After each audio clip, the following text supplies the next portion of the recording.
Hello tout le monde, j'espère que vous allez bien. Je suis hyper contente de vous retrouver après cette pause estivale.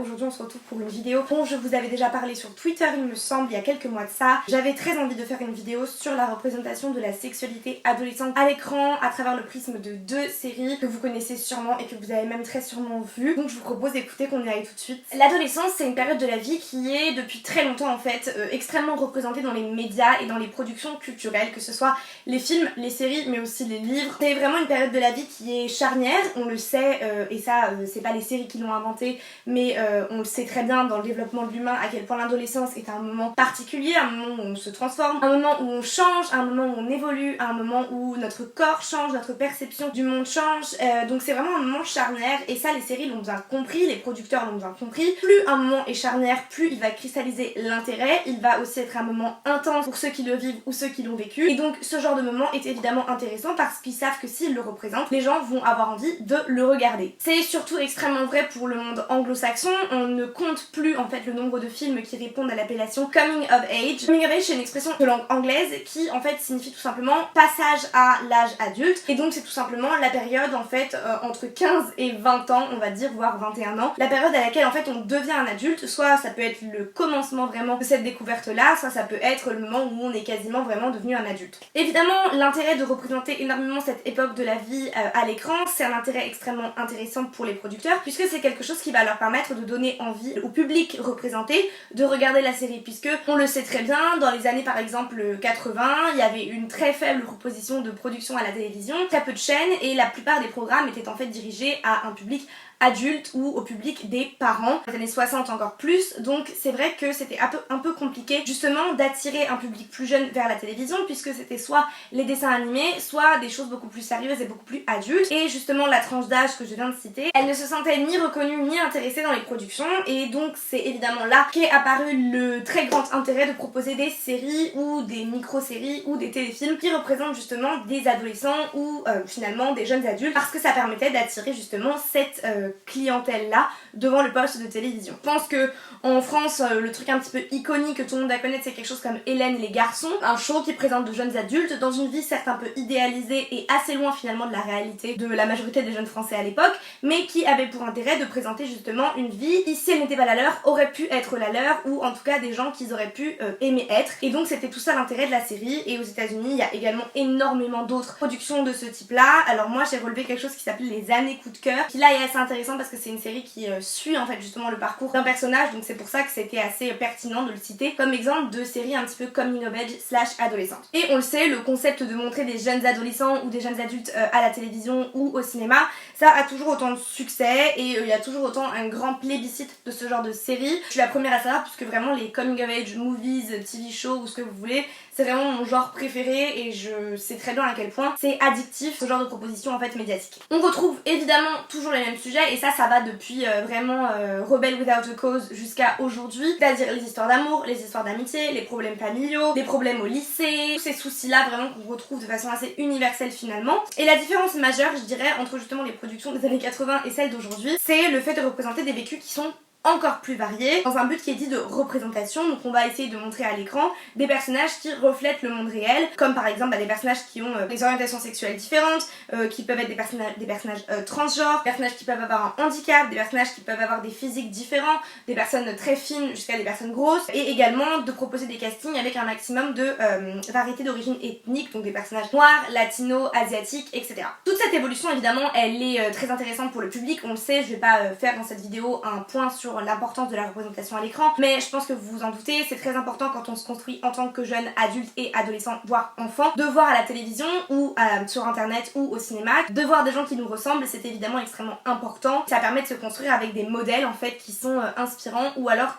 dans lesquels on peut vraiment se reconnaître. Évidemment on va pas non plus se mentir, c'est également un intérêt pécunier pour les productions et pour les chaînes, puisque proposer des séries avec une forme de diversité, ça va potentiellement attirer le public qui se reconnaît dans les personnages. Sur la base de ce qu'on appellerait peut-être une évolution des mœurs, c'est-à-dire une possibilité de montrer des choses qui n'étaient pas montrables avant, par exemple l'homosexualité, on arrive évidemment indéniablement à la question de la sexualité, la sexualité étant quand même un gros tabou. C'est très compliqué de la montrer, ça a été pendant extrêmement longtemps difficile de la filmer. Donc aujourd'hui on arrive à un point où on peut se dire qu'on peut à peu près tout filmer avec une caméra. Et donc la sexualité devient évidemment un sujet central dans la question de qu'est-ce qu'on va et qu'est-ce qu'on peut représenter à la télévision. La question donc de la représentation de la sexualité à l'écran est évidemment donc une question morale, une question de mœurs. La sexualité adulte est déjà et a été longtemps un gros tabou de représentation que aujourd'hui je pense on a assez largement dépassé, même s'il y a énormément de scènes qui sont gênantes ou quoi que ce soit. Avec déjà la culture de la pornographie, on a eu vraiment une libéralisation des représentations de corps adultes en train d'avoir un rapport sexuel. Donc c'est quelque chose qui, même s'il peut toujours être considéré comme choquant, même s'il va être marqué interdit au moins de 16 ou 18 ou 12 ans, ça reste un contenu qui aujourd'hui a été quand même assez accepté et qui est rentré finalement dans nos habitudes en tant que spectateur. Mais quand on arrive à se poser la question de la sexualité adolescente, c'est moins une évidence en fait, parce qu'elle est moralement discutable cette représentation. On va pas oublier quand même qu'un adolescent est par définition et puis également légalement, un adolescent est un enfant. En France jusqu'à 18 ans, mais aux États-Unis par exemple, on est majeur à 21 ans. Est-ce qu'on peut en fait, et comment on fait si on peut montrer la sexualité d'enfants ou de très jeunes adultes? Comment est-ce qu'on fait ça? Est-ce qu'on peut le faire? Est-ce que c'est pas moralement complètement discutable? Est-ce qu'il y a une bonne manière, une manière correcte finalement de montrer cette sexualité-là? Et est-ce que c'est en réalité nécessaire de la rendre explicite? C'est les questions auxquelles j'aimerais qu'on réponde. En tout cas, on essaye de répondre aujourd'hui dans cette vidéo. Pour essayer d'éclairer ces questions, je vais me fonder sur deux séries récentes, donc une série française et une série américaine. Donc la série française sur laquelle j'aimerais me baser, c'est la série Scam France. Donc Scam France, c'est une série qui a débuté en 2018 et qui continue toujours. C'est une série qui compte 6 saisons. C'est un concept de série norvégien qui a été repris en France par un homme qui s'appelle David Oureg, qui est donc le réalisateur, et il est accompagné d'un mec qui écrit les scénarios dont j'ai oublié le nom, donc je vous mettrai là. Je vais particulièrement aujourd'hui me concentrer sur la saison 6, qui est une saison qui suit le parcours donc d'une jeune femme d'une jeune fille plutôt, qui s'appelle Lola, qui a je crois 16 ans et qui est donc une adolescente extrêmement perdue, qui fait face à beaucoup de démons, soit la drogue, le deuil, l'abandon, l'alcool, la fête. Et parmi cette explosion de problématiques, on retrouve l'histoire d'amour qu'elle va construire et vivre avec une autre fille qui est un peu plus âgée qu'elle et qui s'appelle Maya. Et pour la série américaine, j'avais envie de vous parler donc d'Euphoria, qui est une série OCS qui n'a qu'une saison, qui a débuté en 2019 et qui est écrite par Sam Levinson, mais également produite par notre très cher Drake, qui a déjà des petits soucis avec les jeunes filles. La série, elle a été justement extrêmement plébiscitée parce que sur la question de la sexualité, mais aussi sur les questions vraiment de la drogue, est extrêmement explicite, et donc elle a été particulièrement plébiscitée pour ça. Donc je vous propose maintenant qu'on commence tout de suite en se posant d'abord la question de la dichotomie du genre et de pourquoi est-ce que dans ces deux séries, mais dans globalement pas mal de productions quand même, puisque j'utilise ces séries comme des bons exemples, pourquoi est-ce qu'il y a une énorme dichotomie entre la représentation de la sexualité chez les hommes et chez les femmes? Dans Scam France par exemple, les personnages masculins, ils ont une sexualité qui est très cachée ou suggérée. Peut-être d'abord parce que l'on suppose qu'un garçon a fondamentalement de toute façon des expériences sexuelles et que donc on n'est pas forcément obligé de les présenter ou de les représenter pour partir du principe qu'elles existent. Déjà, je pense que c'est assez intéressant de se dire ça. Il y a, comme je l'ai dit, une sexualité qui est plutôt suggérée, et quand elle ne l'est pas, elle est totalement supportée, au sens vraiment de support, par la construction d'une création d'intimité et de relations entre les personnages qui vont avoir une relation sexuelle. Pour vous montrer un petit peu cette dichotomie du genre, je me suis fondée donc sur la saison 3 et la saison 6. La saison 3, elle suit le personnage d'un jeune garçon qui découvre son homosexualité, et la saison 6 suit le parcours d'une jeune femme qui est, je crois, bisexuelle. Et donc dans les deux cas, il va y avoir un moment une scène de sexe homosexuel masculin et homosexuel féminin. La scène de sexe masculin dans la saison 3 est une scène qui reste très cachée et très édulcorée, on voit très peu finalement d'actes sensuels. Le clip dure 3 minutes, sur les 3 minutes il y a 2 minutes 30 d'interaction uniquement amoureuse, gentille, pas du tout sexualisée, et uniquement 1 minute de sexe, mais qui a été introduit, comme je le dis, par une création d'intimité. Donc on n'est pas immédiatement plongé face à la vision de leur sexualité, on comprend qu'elle est back-up finalement par toute la construction de la relation, qui est en plus le sujet même de la saison. Donc la scène de sexe certes est présente, mais elle est très justifiée et surtout elle est très finalement suggérée, même si on voit qu'elle est là. Et quand on passe à la saison 6, qui est donc focus sur une jeune fille, là pour le coup on a une scène de sexe lesbien qui dure 2 minutes, et la scène n'est introduite par rien et ne se clôt par rien. C'est-à-dire que comme Scam est construit par clip, la scène est arrivée au milieu de la nuit sur YouTube, et il n'y a rien avant, rien après, c'est uniquement 2 pleines minutes de sexualité visible cible explicite. Et je pense que c'est quand même très intéressant de faire cette comparaison parce qu'elle nous montre bien à quel point le réalisateur et la personne qui a écrit le scénario ne se sont pas embarrassés finalement de justifier cette scène-là, sachant en plus que la saison est loin d'être fondée sur la construction de la relation intime et de la création d'une intimité entre les deux personnages féminins. Donc c'est vraiment une scène de sexe pour avoir une scène de sexe, sachant qu'en plus la scène est suivie au petit matin, une scène où les deux jeunes femmes se réveillent dans le même lit, sachant qu'elles se sont embrassées dans le clip précédent, on aurait pu très bien supposer qu'elles avaient passé la nuit ensemble sans avoir besoin de cette scène explicite. Quand on prend de l'autre côté Euphoria, on a une série qui suit quand même très majoritairement, voire uniquement des personnages féminins. La série elle est narrée par Rue qui est une fille qui a ses expériences avec ses filles, c'est tout ce groupe de copines, donc Cassie, Maddie, Kat, Lexi, donc on est vraiment quand même dans un monde extrêmement féminin. La sexualité qui est, et on le reverra après, dans Euphoria extrêmement présente. Chaque personnage féminin a une vie sexuelle et une sexualité qui est présentée, sauf Lexi. De toute façon, rien n'est présenté chez elle, son personnage il est pas du tout approfondi, donc sachant que quand même dans le premier épisode, Jules a une scène de sexe, Cassie a une scène de sexe, Maddie a une scène de sexe, Kat a aussi un moment sexuel. Donc dans le premier épisode de la saison, on a quasiment tous les personnages qui ont une relation sexuelle complète et montrée totalement à l'écran. De leur côté, les hommes dans Euphoria, ils sont dans une sexualité qui est extrêmement dominante, extrêmement violente. Tous les personnages masculins ont des soucis avec leur sexualité / leur rapport à leur sexualité. Ils sont dans un rapport avec leur pénis hyper obsessif. Ils ne connaissent la sexualité qu'à travers le porno ou les rumeurs. On le voit dans le premier épisode, quand il parle de la sexualité de Cassie. Pareil pour Nate qui n'arrête pas de dire que sa copine Maddie est une slut, blablabla. Donc vraiment une concentration énorme sur le côté dominant et violent de la sexualité masculine, qui n'est pas faux dans la mesure où beaucoup d'hommes, on le sait, ont une perception de la virilité et / de la sexualité qui est extrêmement liée et qui va dans un but de performance extrêmement associé au porno. Et on le voit très bien dans le premier épisode avec McKay qui choke, donc étrangle Cassie quand ils sont dans leur première relation sexuelle, mais c'est bien je trouve l'exemple finalement d'une sexualité qui est hyper violente et qui se fonde uniquement sur des racines de domination. La particularité donc de ces deux séries qui nous présentent donc dans cet état de fait une sexualité féminine très présente, c'est qu'elles sont écrites et réalisées par des hommes. Et pourquoi est-ce que c'est intéressant? C'est intéressant parce que ces séries-là ont envie et se présentent comme des séries qui parlent d'un point de vue féminin, mais en fait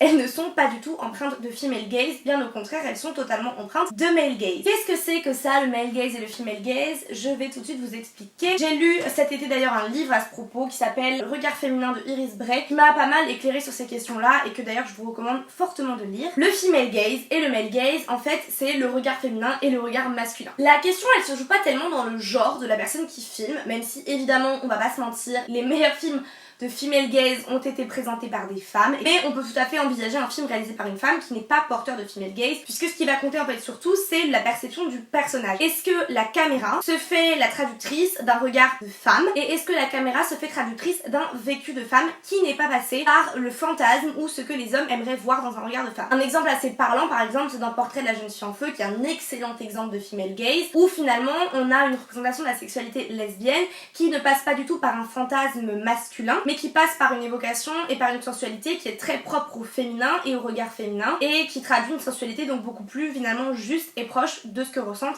les deux personnages. Dans les deux séries, ce qui est intéressant, c'est qu'elles aimeraient être en fait du female gaze, dans la mesure où, comme je l'ai dit, dans Euphoria, on a comme narratrice une jeune fille, Rue, qui certes explicite clairement qu'elle n'est pas forcément très reliable, mais c'est elle qui nous narre en fait tout ce qui se passe et qui va commenter, même quand on parle du vécu d'un autre personnage, c'est elle qui va narrer. Maddie would never say it out loud, especially not today because everybody's so political, but she never really had any desire to have a career. Donc on pourrait s'attendre justement à ce que ce soit traduit par une perception extrêmement féminine. Or c'est pas le cas, on va voir pourquoi. Du même point de vue, en fait, quand on est dans Scam France, ou dans Scam en général, puisque le concept c'est le même, on a envie d'être plus proche de la perception du personnage, essayer de comprendre comment il vit, comment il pense, on a accès à ses textos, etc. Donc on est dans sa perception. Pour autant, on n'est pas du tout dans un female gaze dans Scam. Dans Euphoria par exemple, on a une caméra qui filme les jeunes femmes de façon extrêmement sexualisée. Mais au-delà même du fait qu'elles aient une sexualité, elles sont montrées comme sexuelles. Rappelons-le,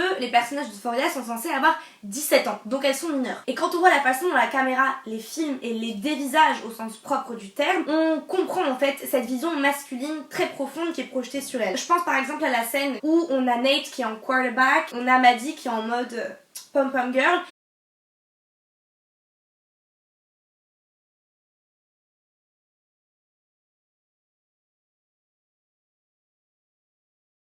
La façon dont la caméra en fait suit son corps, pareil pour le corps de Cassie, extrêmement explicite. Il la dévisage profondément comme un objet sexuel. La caméra épouse beaucoup plus le regard d'un Nate que le regard par exemple d'une Rue ou d'une Jules. Je trouve que c'est sur Maddie que vraiment la sexualisation elle est hyper puissante. Dans le premier épisode elle nous montre ses seins de façon hyper... on le voit quoi, on les voit clairement. Elle est vraiment filmée sous tous les angles. Et même en fait quand on nous présente la sexualité, les scènes de sexe qui sont extrêmement crues, elles sont là quoi. On pourrait justement s'attendre à avoir quelque chose de féminin, une perception féminine qui entre dans ça. Et pourtant, moi j'ai pas du tout eu cette impression là. N'hésitez pas d'ailleurs à me dire ce que vous en avez ressenti. Toutes les scènes de sexe sont filmées non pas du point de vue féminin, mais d'un point de vue masculin qui reprend d'ailleurs énormément, je trouve, les codes de la pornographie.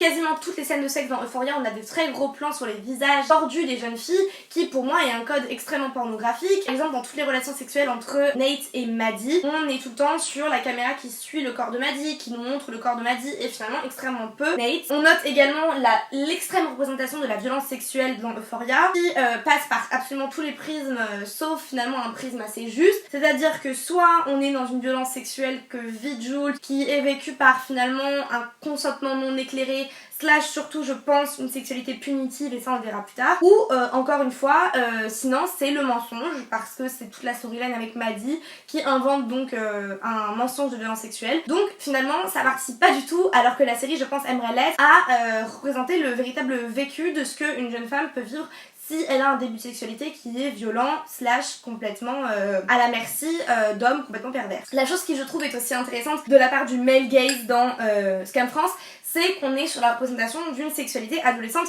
lesbienne. Donc c'est quelque chose qui est assez rare, certes, et ça vaut la peine de le mentionner, mais néanmoins cette sexualité et cette vie lesbienne adolescente, elle est, je trouve, complètement fantasmée, et pour moi elle répond totalement au code de ce que le regard masculin, qui est le regard en fait général et très ancré également dans les codes de la pornographie, attend de ce que doit être une sexualité lesbienne. C'est-à-dire qu'on a déjà, comme je l'ai expliqué, finalement des jeunes femmes qui sont extrêmement sûres d'elles dans leur sexualité, chose qu'on ne retrouve pas quand il s'agit d'un jeune garçon dans la saison 3. Il y a une scène où elle dit mais tu crois que je t'ai attendu pour coucher avec des meufs ou quelque chose comme ça, la meuf a 16 ans, genre je suis désolée. Pour en revenir à la scène de sexe, de la lumière douce, une lumière colorée, elles sont toutes douces, elles sont représentées en fait ce qu'on attend d'une sexualité lesbienne, alors que elles ont quasiment pas de construction d'intimité.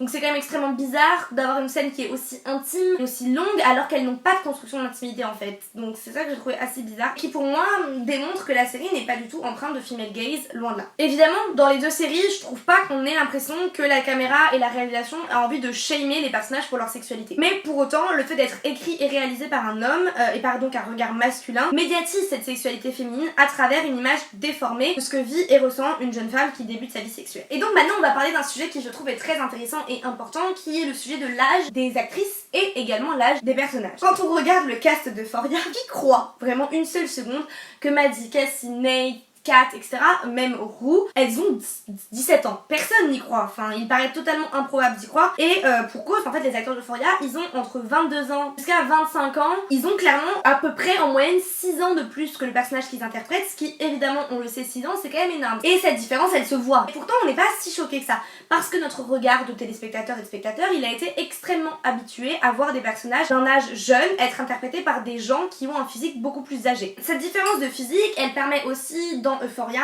d'accepter que les vies de ces personnages sont pas du tout crédibles en fait. Vu le physique qu'ils ont, quand on voit la gueule de Nate, on n'est pas choqué en fait entre guillemets, enfin, on est choqué parce que c'est un dingo, mais sa maturité sexuelle et verbale ne nous choque pas parce qu'elle correspond à quand même un mec de son âge, c'est-à-dire littéralement 23-24 ans. Et elle permet aussi cette différence de physique de présenter des situations violentes qui sembleraient assez improbables de vivre au lycée, même si je suis pas du tout en train de dire que personne au lycée ne vit ce que peuvent vivre les personnages d'Euphoria. Mais la concentration de problèmes dans ce lycée, à la hauteur de l'âge qu'ils sont censés avoir, me semble surévaluée, et elle est compensée par le fait que les acteurs ont un physique de personnes de littéralement 25 ans. Prendre des acteurs âgés, ça permet aussi de présenter des scènes explicites de façon moins choquante et de réaliser des scènes de sexe de façon beaucoup plus explicite également, puisque un acteur majeur va avoir la maturité slash la possibilité d'aller dans des scènes sexuellement explicites beaucoup plus explicites justement. La question qui va se poser et que beaucoup de gens se sont posées je trouve, c'est pourquoi est-ce que Euphoria ça se passe au lycée? C'est vrai que quand on se pose devant le scénario, on se dit mais qu'est-ce qui dans le scénario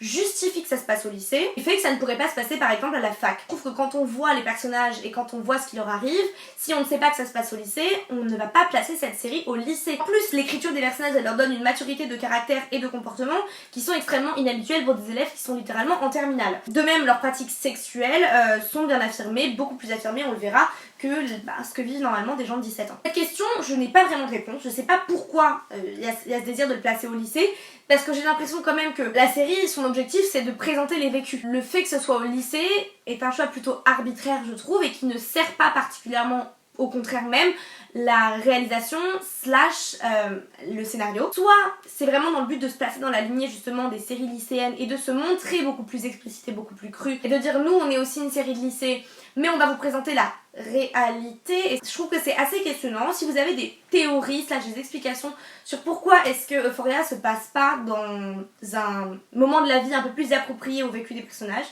n'hésitez pas à me sonner. Dans Scam France, au contraire, le parti pris il est assez différent. Dans les saisons précédentes, les personnages étaient joués par des acteurs qui étaient beaucoup plus âgés que leurs personnages. Je pense que là on peut le voir clairement, les personnages de Noura et Wilhelm en France, là ils ont littéralement l'air d'avoir 45 ans, genre aucune crédibilité alors qu'ils sont censés avoir genre 16 ans dans cette saison là. Alors que dans la saison 6, le personnage principal, donc Lola, est interprété par une actrice qui a je crois 17 ans et qui était clairement mineure au moment du tournage. Donc on est sur, et c'est assez rare je trouve pour être remarqué, un personnage qui est incarné par une actrice qui a à peu près l'âge du personnage qu'elle joue. Ce qui déjà donne une beaucoup plus grande crédibilité. Alors je trouve pas qu'elle joue très bien et je trouve que la saison est mal écrite, donc malheureusement la crédibilité n'est pas totale, mais d'un point de vue uniquement physique, elle est beaucoup plus crédible dans son rôle que des personnages qui ont l'air d'avoir 45 ans. Ça se remarque d'autant plus qu'elle paraît extrêmement jeune par rapport à des personnages qui sont censés avoir 2-3 ans de plus qu'elle. Ils ont l'air d'en avoir littéralement 7, donc, et en fait ils en ont 7 de plus, donc c'est assez logique. Et c'est pour ça en fait que la scène de sexe de la saison 6 elle m'a encore plus laissé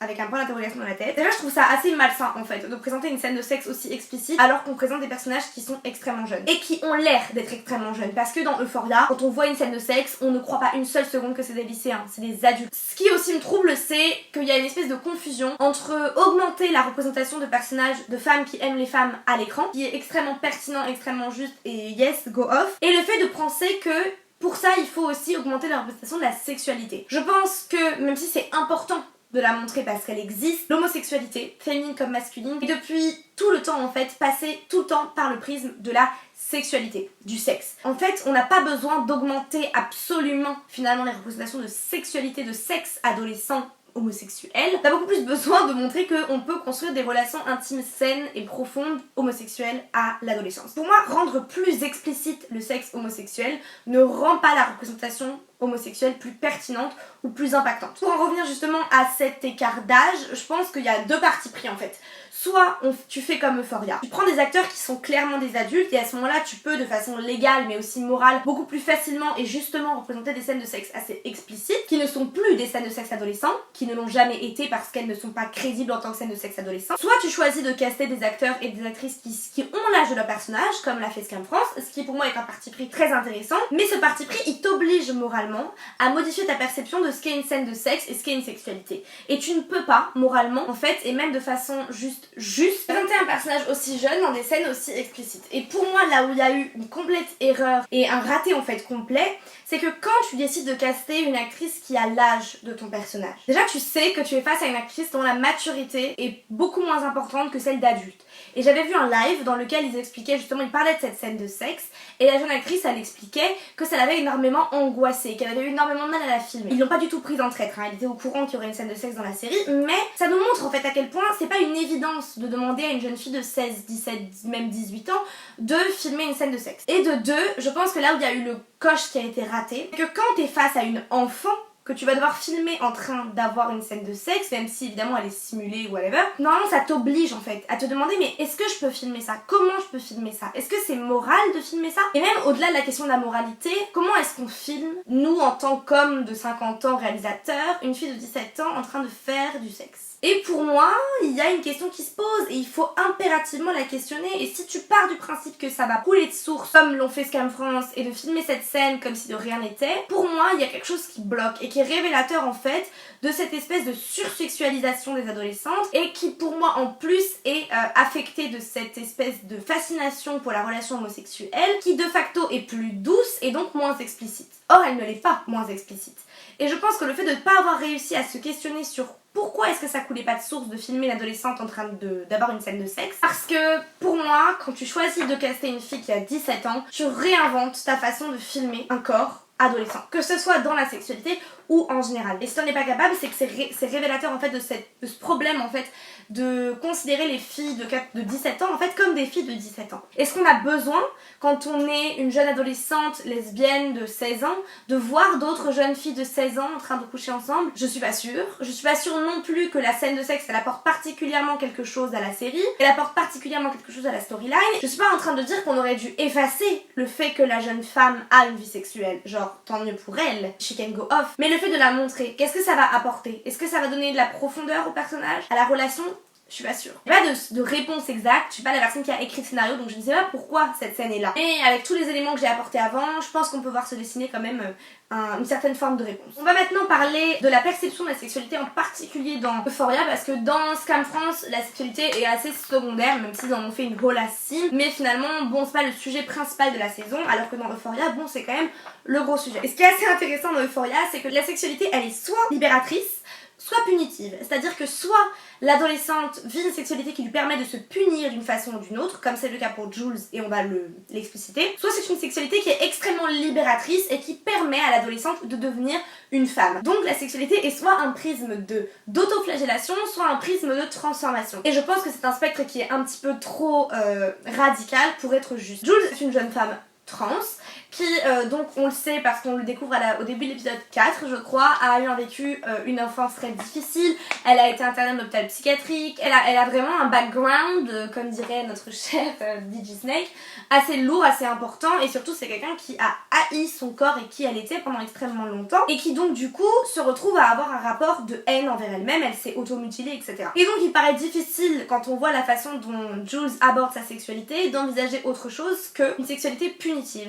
C'est-à-dire qu'elle se place dans des relations extrêmement malsaines avec des hommes très âgés. Dès le premier épisode on le voit, dans une sexualité violente, une sexualité, elle retrouve des hommes très âgés dans des voitures, dans des motels etc. Pareil au début de l'épisode 4 quand on revient sur ce passé-là, on découvre qu'elle a vécu des expériences sexuelles extrêmement violentes, dans lesquelles il y a vraiment les mots de dissociation physique, et on le sait très bien que c'est une des caractéristiques du viol en fait, de se sentir complètement dissociée par rapport à son corps. Donc on comprend qu'elle a une sexualité qui est dans la punition, elle se punit elle-même en entrant dans des schémas extrêmement malsains, extrêmement violents, parce qu'elle pense ne pas en fait mériter mieux. Et pour moi c'est intéressant de présenter ça parce que c'est une réalité et c'est quelque chose d'assez cru qu'il faut mentionner parce qu'il y a beaucoup de gens qui se vivent dans ce type de sexualité extrêmement violente. Néanmoins, la façon dont c'est représenté est tellement violente et tellement explicitement violente sans en fait finalement jamais être vraiment questionnée. Il y a une espèce de logique pure qui est apportée, c'est-à-dire à 13 ans elle a fait sa transition, à 16 ans elle était slutty. Cette espèce de transition complètement bizarre qui est abordée comme une espèce de logique inhérente au personnage de Jules, pour moi elle est problématique et surtout elle cristallise l'idée de la sexualité comme punitive. Et de l'autre côté du spectre, on a donc la sexualité comme un truc qui permet donc de devenir quelqu'un de mieux. C'est surtout avec le personnage de Kat qu'on le retrouve. Kat c'est une adolescente qui est grosse et qui est enfermée par elle-même et par les autres, par ses copines surtout, dans le cliché de la jeune fille prude. D'ailleurs on lui met une pression de malade pour qu'elle fasse sa première fois, enfin vraiment elle est en mode meuf... vas-y quoi. Et donc elle va décider donc d'embrasser une sexualité libre et une hyper féminité au point de se lancer dans le travail du sexe, puisque Kat va faire des photos explicites, elle va être cam girl, donc faire des vidéos de chat rémunérées, sexuelles avec des hommes, etc. Donc elle va se lancer dans clairement le travail du sexe. Et la série donne clairement une image extrêmement romantisée du travail du sexe en le présentant comme une possibilité réelle d'expansion personnelle, de découverte de soi, de prise de maturité, etc. Et ça donne un peu l'impression que Kat devient une femme puissante parce qu'elle pratique ce travail du sexe. Or, il s'agit d'une enfant de 17 ans qui fait des vidéos sexuelles rémunérées. Donc ce n'est pas du tout quelque chose de stylé, de cool ou même d'empowering. c'est juste clairement de la pédopornographie. Ce n'est en aucun cas donc un acte anodin, un acte empowering, et cette storyline pour moi elle dévoile en fait les limites de ce que voudrait être une espèce de vision sex positive de la sexualité adolescente, c'est-à-dire l'idée que la sexualité serait, dans le travail du sexe en particulier, la possibilité de découvrir son corps, de découvrir notre puissance de séduction et d'attraction. Or, quand même on revient aux basics, Pornhub, le site sur lequel s'inscrit Kat, est un site absolument immonde, un puits d'immondices, d'images pédopornographiques, d'images absolument violentes, de vidéos volées. D'ailleurs Kat en est elle-même la victime de ce vol d'images, d'identité et de vie sexuelle qui est mis sur Pornhub, avec vraiment du trafic d'humains. Enfin ce sont des sites absolument immondes, et il y a absolument rien de romantique ou rien de sexy à l'idée qu'une jeune fille de 17 ans en fait se découvre à travers ça. J'ai pas envie qu'on twiste ce que je dis pas que toutes les femmes qui pratiquent le travail du sexe ou qui sont travailleuses du sexe c'est dégoûtant, c'est sale, c'est immonde, c'est amoral, genre je suis pas du tout en train de dire ça. Je pense simplement que, et on pourrait faire une vidéo complète là-dessus, c'est très compliqué d'envisager, et c'est même impossible d'envisager un travail du sexe vraiment sain, choisi et libéré dans une société comme celle dans laquelle on vit, qui est une société patriarcale, violente. Évidemment je suis pas non plus en train de dire que il faut interdire le travail du sexe, enfin, évidemment ma priorité est de protéger les travailleuses du sexe et de protéger évidemment tous leurs droits et la vie qu'elles peuvent vouloir mener. Simplement je pense que c'est une réalisation inévitable, que c'est quand même des métiers qui sont très difficiles, dangereux, violents, et que c'est pas ni glamour ni sexy d'envisager qu'une jeune fille de 17 ans puisse devenir une fille libre parce qu'elle est camgirl. Vraiment, il faut pas oublier que c'est une jeune fille de 17 ans, donc on envisage quand même une maturité qui n'est pas complète, donc un consentement par rapport à ses actes un peu flou, et un manque de clairvoyance qui n'est pas une question de jugement pour moi, mais qui me semble simplement évident quand on parle d'une jeune fille de 17 ans. Et pour moi, cette nuance en plus, elle est effacée par le fait que Barbie Ferreira a un physique, l'actrice donc a un physique de jeune fille, bien plus âgée qu'une jeune fille de 17 ans. Maintenant je vous propose qu'on questionne la crédibilité en fait de ces séries. J'ai discuté avec certaines d'entre vous, j'ai un peu réfléchi, je suis revenue sur moi mes propres vécus, ce que j'avais pu entendre etc. quand j'étais au lycée. On est sur des séries qui présentent des adolescents qui sont tous en couple tout le temps,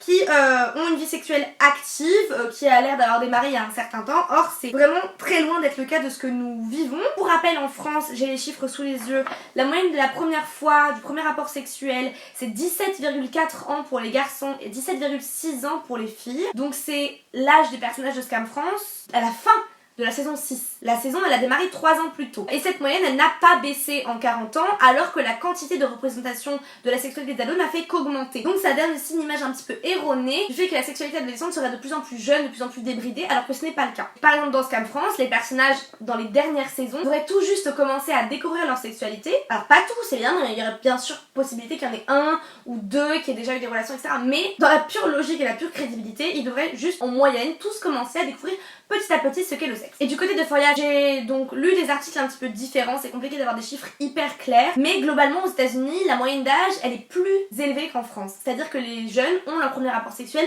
plus tard que les Français. Et j'ai même lu un article du Point qui parlait d'une étude qui dirait qu'aujourd'hui un chiffre un petit peu nouveau qui serait 19 ans carrément, sachant que du coup si on prend ce chiffre de 19 ans on est 2 ans plus tard que les personnages d'Euphoria. Donc on n'est pas du tout en fait dans Euphoria sur une vie sexuelle qui est révélatrice ou qui se fait le miroir de ce que vivent en fait vraiment les jeunes adolescents américains. Il y a donc une petite scène dans Euphoria où Jules dit à Kat, en gros Kat lui dit j'ai jamais eu de relation sexuelle, donc l'été de la première à la terminale, donc loin d'être une dinguerie, je vais vous rassurer tout de suite, vraiment loin d'être une dinguerie. Et Jules lui répond This isn't the 80s bitch, you need to catch some dick. Donc littéralement, on n'est plus dans les années 80, meuf, il serait temps que tu touches une bite quoi. La série à ce moment-là ne pourrait pas être moins réaliste puisque en fait les chiffres ont très peu bougé entre les années 80 et aujourd'hui. Il n'y a pas du tout eu de recrudescence de l'âge de la première fois, et je trouve qu'en plus c'est assez intéressant parce que je pense que si on interrogeait les gens autour de nous, la plupart des gens vous diraient que justement les jeunes ont leur premier rapport sexuel beaucoup plus tôt aujourd'hui que dans les années 80. Or je crois que c'est à 2 mois près, quelque chose comme ça dans les chiffres, donc vraiment pas grand chose. Le plus gros écart en fait il s'est creusé entre le monde ante et post-seconde guerre mondiale. Donc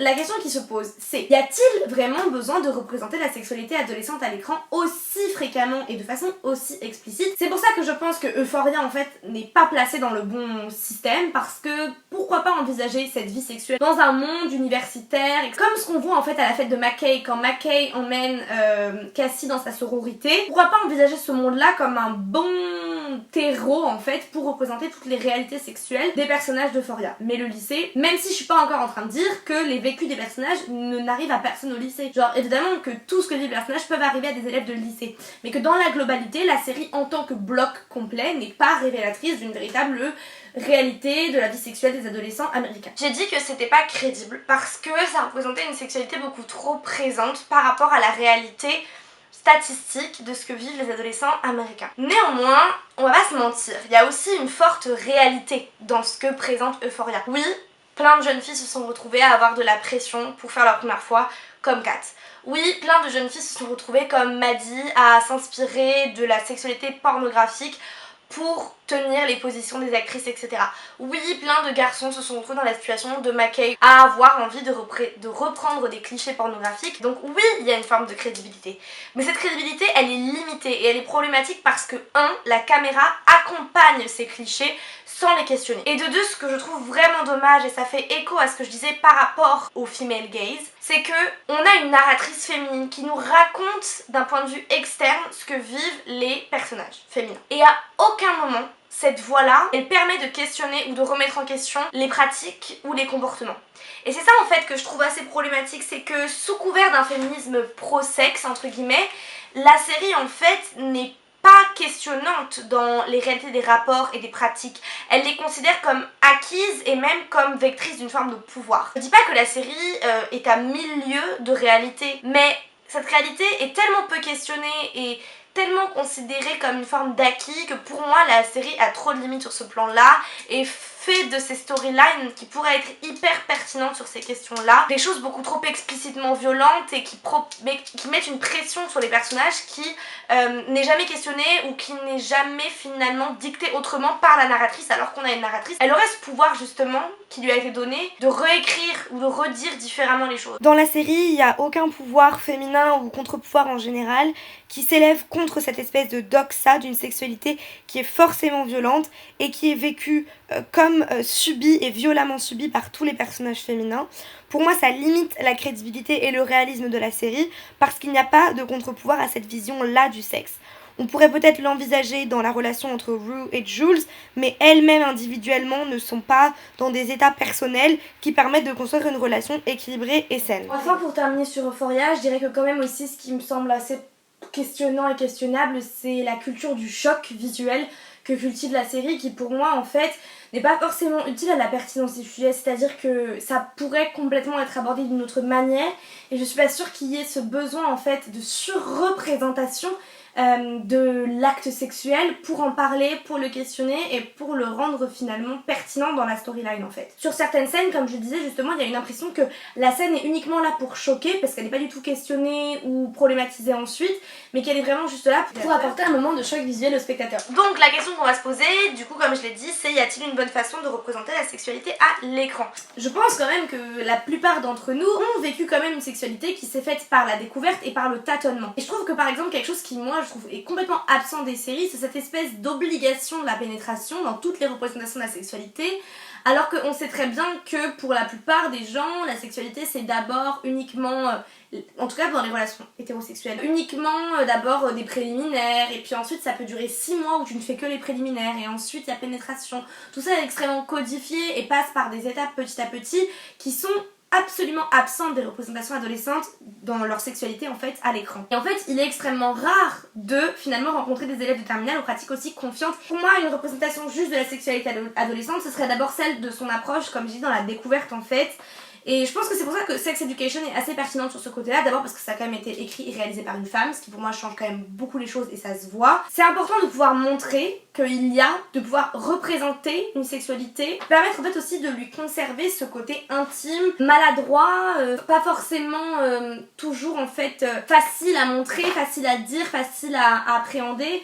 Et je pense que c'est ce manque en fait de questions dans Euphoria comme dans Scam France et dans plein d'autres séries par rapport à la question de la sexualité, que finalement elles perdent de leur impact qui pourrait être très important et très intéressant, de donner une voix à ce moment de la vie qui est si complexe et qui est souvent et uniquement représentées de façon soit très violente par la pornographie et très finalement détournée par la pornographie, ou alors de façon très scientifique. Les gars, il me reste littéralement genre 5% de batterie, donc je vais finir cette vidéo en vous disant que donc on a un véritable besoin de repenser la façon de montrer la sexualité adolescente à l'écran, en particulier les vécus féminins, et de les repenser à travers justement leur perception, tout en étant capable de les questionner et de montrer en fait les limites des injonctions et de tout ce qui nous est poussé à comprendre et à admettre comme acquis pour vivre nos sexualités, quelle que soit notre orientation sexuelle. Voilà, je pense qu'on a un véritable besoin de questionner ces problématiques-là de façon profonde, complète, et d'arriver du coup à réformer et à montrer une nouvelle forme de représentation de la sexualité à l'écran. Et je pense que de toute façon, ce point de départ-là, il s'applique à tous les âges en fait. Je pense qu'il y a un véritable besoin de repenser les représentations de la sexualité à tous les âges pour arriver à repenser une sexualité qui se construit sur des bases plus saines et sur des codes différents de ceux pornographiques ou ceux plutôt de violence et de rapports de domination qui sont inculqués partout et tout le temps. Voilà, donc ma conclusion veut littéralement dire faites écrire et réaliser vos séries par des femmes, vous verrez, ça change tout. J'espère qu'en tout cas que cette vidéo vous aura plu, je vous attends en commentaire pour réagir, pour discuter, il y a plein de choses à dire. Donc je vous attends avec impatience dans les commentaires. Merci à ceux et celles qui m'ont aidé à écrire cette vidéo en m'envoyant des messages, en répondant à mes stories, à mes tweets et tout. C'était hyper efficace et ça m'a beaucoup éclairé, donc merci à vous. Je vous remercie encore de m'avoir suivi. Je vous retrouve très vite pour une prochaine vidéo. D'ici là, évidemment, je suis sur les réseaux sociaux. Je vous embrasse et à très vite. Ciao.